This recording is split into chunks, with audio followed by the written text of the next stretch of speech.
Hello viewers, আসসালামু আলাইকুম। কেমন আছেন সবাই? আশা করি সবাই আপনারা ভালো আছেন। আল্লাহ তাআলার অশেষ রহমতে আলহামদুলিল্লাহ আমিও খুব ভালো আছি। আজকের এই ভিডিওর আলোচ্য বিষয় হচ্ছে আমি এখানে 400 পাখির একটি খাঁচা বানিয়েছি, কিন্তু আমার এই খাঁচা বানানোর ভিতরে ভুল ছিল। আমি চারোপাশে এভাবে বিট দিয়ে, যে বিট দেখতে পাচ্ছেন, এভাবে বিট দিয়ে আমি খাঁচাটি তৈরি করেছি। সব কিছুই ঠিকঠাক ছিল, কিন্তু এই যে বিটগুলো দেওয়ার কারণে পাইপটা একটু বাঁকা করে দিতে হয়েছে, যার কারণে খাবার একটু নষ্ট হচ্ছে। কিছুটা খাবার নষ্ট হলেও পাখিগুলোর খেতে একটু কষ্ট হচ্ছে, কারণ এই বিটগুলো হাফ ইঞ্চি। এর বিটগুলো যার উপরে পিটানো হয়েছে, যে বাতা কাঠের যে বাতা বা চেরা যাই বলেন, ওই চেরা ওইটা হচ্ছে 2 ইঞ্চি বাই 1 ইঞ্চি। টোটাল আমার পাখির গলা থেকে খাদ্যের পাত্রর দূরত্ব গিয়ে দাঁড়ালো 1.5 ইঞ্চি। তারপরে আবার এই কাঠের যে বাতাটা, এই বাতাটা হচ্ছে আপনার প্রায় 2 ইঞ্চি প্লাস লম্বা, যার কারণে পাখিগুলো ঠিকঠাকভাবে খেতে পারে, কিন্তু খাইতে গেলেও একটু কষ্ট হয়, ওদের পাইপটা একটু বাঁকা করে দিতে হয়। এভাবে কাঠের বিট দিয়ে খাঁচা বানালে খাঁচার খরচ একটু কম আসে, খরচ তুলনামূলক কমই আসে। আপনারা চারপাশে এভাবে বিট দিয়ে বানাতে পারেন, চারপাশে বিট দিতে পারেন। দেখেন এখানে আমি যে খাদ্যের ট্রেটা বানিয়ে দিয়েছি তেলের বোতল কেটে, সেখান থেকে কিন্তু পাখি খুব সুন্দরভাবেই খেতে পারে, কিন্তু সামনে থেকে পাখির খেতে কষ্ট হয়।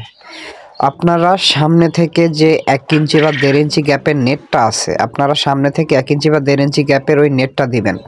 চারপাশে আপনারা বাতা দেন বা বিট দেন, কাঠের বিট দিতে তাতে কোনো সমস্যা নাই, কিন্তু সামনে আপনারা এই যে কাঠের বিট, এগুলো আপনারা না দিয়ে এখানে নেট ব্যবহার করুন। আর যে কাঠের যে নিচে যেটার উপরে বিট পিটানো হয়েছে, যে কাঠের যে চেরা, এই চেরাটা আপনারা 1.5 ইঞ্চি ব্যবহার করবেন এবং সামনে নেট ব্যবহার করবেন, তাহলে আপনাদের পাখিগুলো খুব সুন্দরভাবেই খাবার খেতে পারবে। এটা সম্পূর্ণই আমার নিজ হাতে বানানো, যার কারণে কাজের ভিতরে একটু ভুল হতেই পারে, যেহেতু নতুন। দেখেন ওই খাবার, কি পরিমাণ খাবার নষ্ট করেছে ওরা, ছিটিয়েছে।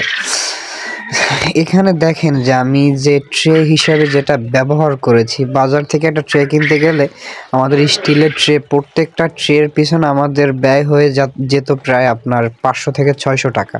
সেক্ষেত্রে আমি 5 টাকা করে যে চালের বস্তাগুলো কিনতে পাওয়া যায়, 25 কেজি চালের বস্তা, সেই 25 কেজি চালের বস্তার সাথে কাঠের যে হাতল, বাঁশ আমি সুপারি গাছের যে লম্বা লম্বা লাঠিগুলো, সেগুলো কেটে গুঁড়ো দিয়ে ঠিকঠাকভাবে বেঁধে দিয়েছি। আমি হ্যান্ডেলের মতো করে টেনে বের করি, পরিষ্কার করে আবার দিয়ে দিতে পারি।